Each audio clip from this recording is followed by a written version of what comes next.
इस्लामाबाद में बारिश से मौसम खुशगवार। गिलगित बल्तिस्तान के मैदानी इलाकों में तीसरे रोज भी वक्फे से बारिश जारी। बालाई इलाकों में बर्फबारी से मौसम सर्द हो गया। मस्तूंग में तेज हवाओं के साथ बारिश और यालाबारी। कोयटा में बारिश की सूरत हाल के बायस निजी और सरकारी स्कूल्स बंद कर दिए गए। ईद की तातीलात के बाद स्कूल आज से खुलने थे। कराची में आज बारिश का इम्कान नहीं, मतला अबर आलूद रहने की तवक्को।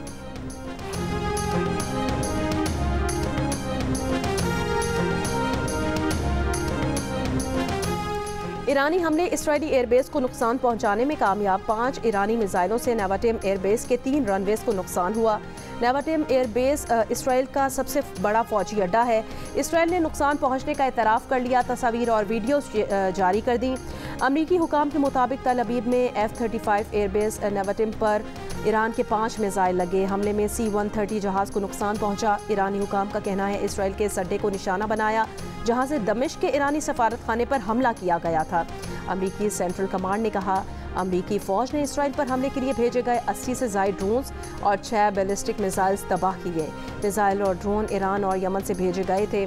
इसराइल पर 300 से ज़्यादा ड्रोन्स और मिसाइल हमले किए गए। ईरान का 50% अहदाफ को कामयाबी से निशाना बनाने का दावा। इसराइल ने ईरानी हमलों को नाकाम करार दे दिया।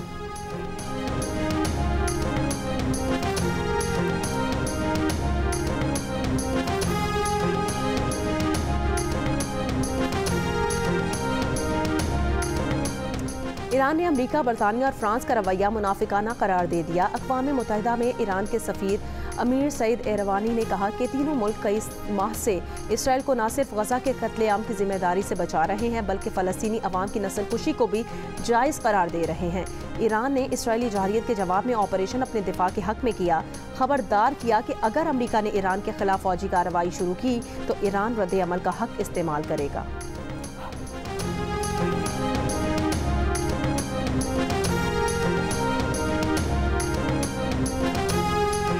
अक़वाम मुत्तहिदा की इसराइल पर ईरान के हमले के बाद ज़्यादा से ज़्यादा तहम्मुल से काम लेने की अपील। कहा मशरिक़ वस्ता तबाही के दहाने पर है। सलामती काउंसिल में रूस और चीन का भी तहम्मुल से काम लेने पर जोर। अमरीका, बरतानिया की ईरान को मज़ीद कशीदगी न बढ़ाने की तंबीह। फ्रांस ने कहा कि ईरान और इसके इत्तेहादी खत्ते में अदम इस्तेकाम पैदा न करें। ईरान के हमले पर इसराइल की दरख्वास्त पर बुलाया गया सलामती काउंसिल का हंगामी इजलास रस्मी कार्रवाई के बाद मुलतवी।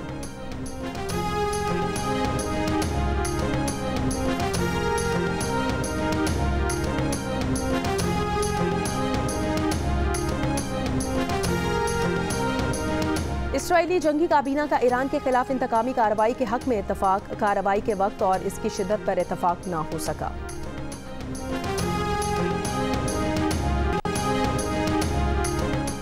IMF से नए बेल आउट पैकेज के लिए मुज़ाकरात के लिए वज़ीर ख़ज़ाना मोहम्मद औरंगज़ेब वाशिंगटन पहुंच गए। पाकिस्तान नए कर्ज प्रोग्राम के लिए IMF से दरख्वास्त करेगा।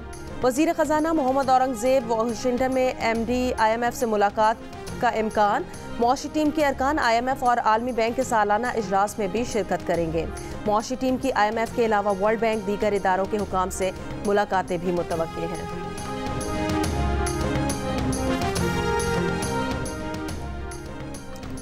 मिल्लत एक्सप्रेस में रेलवे पुलिस एहलकार की जानिब से तशद्दुद का निशाना बनने वाली खातून की लाश बरामद। पुलिस के मुताबिक 7 अप्रैल की रात रेलवे पुलिस एहलकार तशद्दुद के बाद खातून को अपने साथ ले गया था। खातून का ताल्लुक जड़ावाला से था। खातून के भाई अफजल ने कहा बहन कराची में ब्यूटी पार्लर पर मुलाजमत करती थी और कराची से ईद मनाने जड़ावाला आ रही थी। बहन पर तशद्दुद और हलाकत की तहकीकात की जाए। खातून पर तशद्दुद करने वाला रेलवे पुलिस एहलकार जमानत पर है।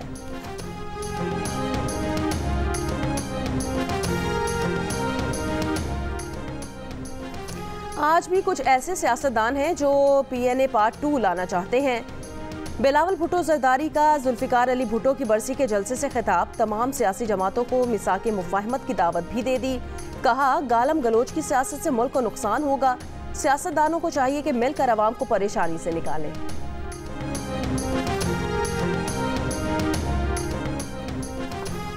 सदर पाकिस्तान आसिफ अली जरदारी ने कहा कि खुशी है कि उन्होंने बीबी की दी हुई जिम्मेदारी पूरी कर दी। बेनज़ीर भुट्टो ने अपनी सियासी वसीयत में कहा था कि मैंने जेल काटी है, पार्टी संभाल लूँगा। मैंने अवाम की ताकत से अपना फ़र्ज़ पूरा कर दिया। कहा पाकिस्तान गरीब मुल्क नहीं है। ये हालात सिर्फ इस्लामाबाद में बैठने वाले बाबाओं की कमअक्ली की वजह से हैं। अगर हम लड़ते रहे तो नुकसान अवाम का होता है। हम मिलकर बैठे और सोचें तो कोई मसला नहीं जिसे हल ना किया जा सके। ईरान की जानिब से कब्जे में लिए गए जहाज पर 2 पाकिस्तानियों की मौजूदगी का मामला। ज़राए के मुताबिक पाकिस्तानी दफ्तर खारजा ने मामला ईरानी हुकूमत के सामने उठा दिया। दोनों पाकिस्तानियों की जल्द रिहाई का इम्कान है। पाकिस्तान का मशरिक़ वस्ता की सूरत हाल पर गहरी तशवीश का इजहार। तर्जुमान दफ्तर खारजा ने कहा कि तमाम फ़रीक़ैन तहम्मुल से काम लें और कशीदगी कम करने की तरफ बढ़ें।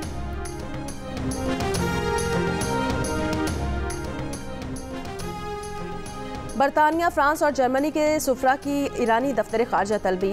ईरानी वज़ारत खारजा के हुकाम ने तीनों ममालिक के सफ़ीरों से इसराइली हमले पर दिए गए ईरानी रद्द-ए-अमल पर गैर जिम्मेदाराना रवैया अपनाने पर इजहार तशवीश किया।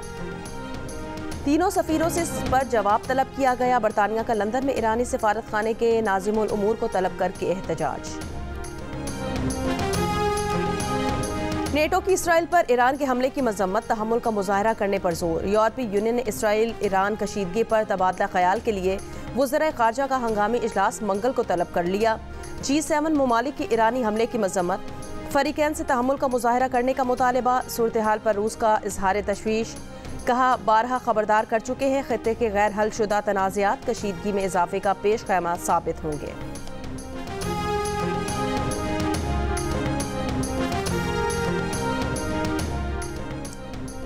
कराची के इलाके नया नाजिमाबाद ब्लॉक 3 में एक घर पर आसमानी बिजली गिर गई। रिहाइश के मुताबिक घर की छत और बिजली की तारों को नुकसान पहुंचा।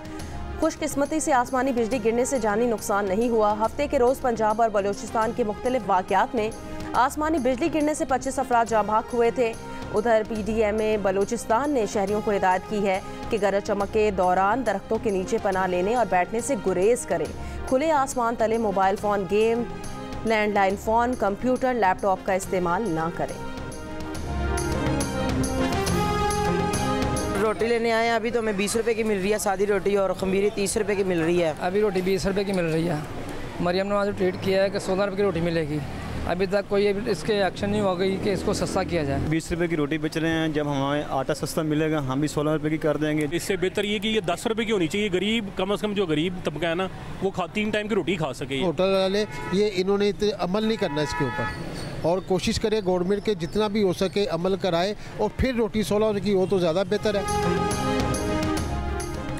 लाहौर में 100 ग्राम रोटी की कीमत 16 रुपये मुकर्रर, 120 ग्राम नान की कीमत 20 रुपये मुकर्रर। नोटिफिकेशन जारी। ऑल पाकिस्तान नान बाय एसोसिएशन ने पंजाब हुकूमत का फैसला मुस्तरद कर दिया। कहा, पंजाब हुकूमत सब्सिडी दे तो रोटी की कीमत कम करने को तैयार है। रोटी सस्ती होने पर शहरी खुश।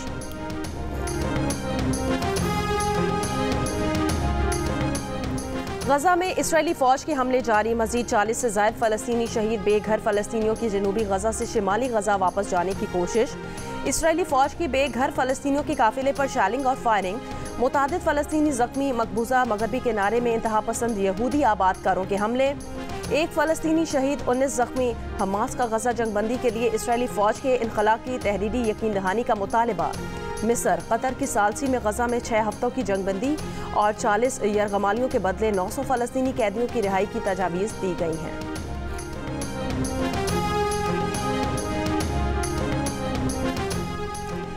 बरतानी हुकूमत की तरफ से इसराइल की हिमायत पर ईद मिलन पार्टी का बॉयकॉट।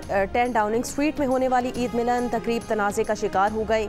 बरतानवी वज़ीर आज़म ऋषि सुनक की तरफ से ईद मिलन तकरीब आज होगी। हुक्मरान जमात कंजर्वेटिव पार्टी के रहनुमाओं समेत कारोबारी रहनुमाओं ने बॉयकॉट कर दिया।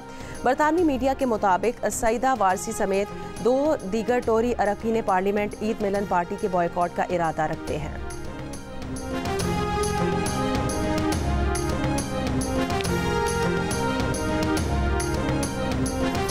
कैथोलिक मसीहों के रूहानी पेशवा पोप फ्रांसिस ने इसराइल फ़लस्तीन मसले के 2 रियासती हल का मुतालबा कर दिया। कहा, तमाम अक़वाम इसराइल और फ़लस्तीन को 2 रियासतों के तौर पर रहने में मदद के लिए खड़ी हूँ। इसराइल फ़लस्तीन 2 रियासतें उनकी जायज़ ख्वाहिश और 2 पड़ोसी रियासतों का हक है। गजा में फौरी जंगबंदी की जाए, बातचीत का रास्ता हमवार किया जाए, गजा में तबाही का शिकार इंसानी आबादी की मदद की जाए, यरगमाली रिहा किए जाएं, जंग, हमले, तशद्दुद बहुत हो चुके, बातचीत करने दो और अमन कायम होने दो।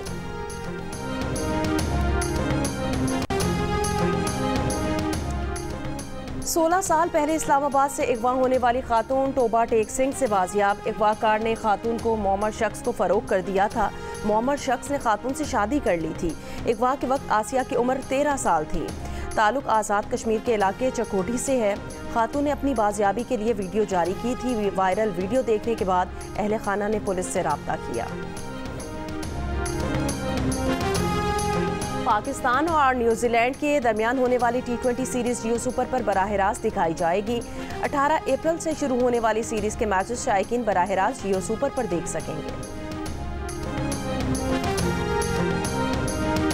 पाकिस्तान विमेन टीम के खिलाफ वनडे और T20 सीरीज खेलने वेस्टइंडीज की विमेन क्रिकेट टीम कराची पहुंच गई। मेहमान टीम आज से ट्रेनिंग का आगाज करेगी।